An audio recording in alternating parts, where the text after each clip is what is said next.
चमोली।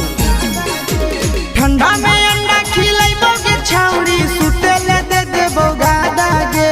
ठंडा में अंडा खिलाइबो के छाउरी सुतेले दे देबो गादा गे।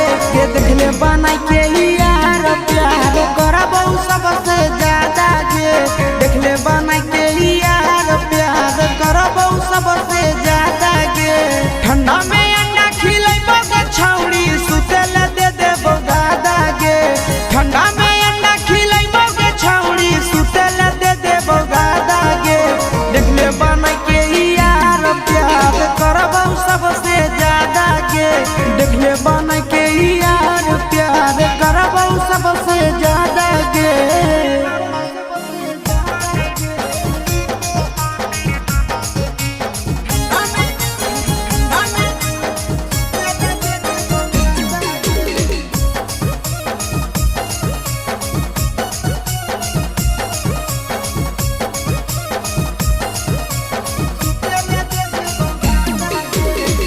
मानो हियो दिल से छौड़ी हियो दिलवा लागे। कतही नहीं मिलत हो ऐसन प्यार करे वाला गे। अहे गे मानो हियो दिल से छौड़ी हियो दिलवा लागे।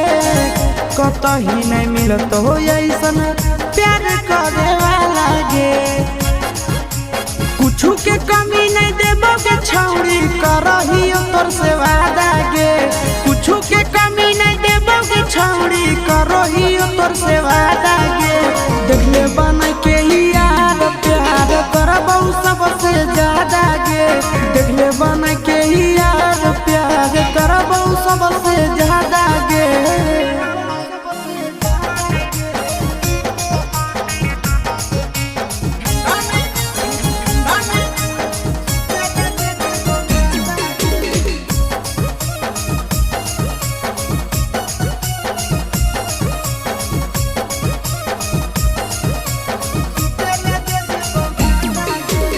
कितना दिन ले घूमी छौड़ी आशीष नंदन के।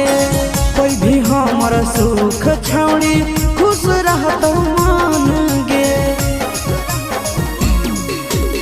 कितना दिन ले घूमी छौड़ी आशीष नंदन के। कोई भी जब सुख हमर खुश रहतो मान गे। आगे तोरे बनाइबो दुल्हन छौड़ी हम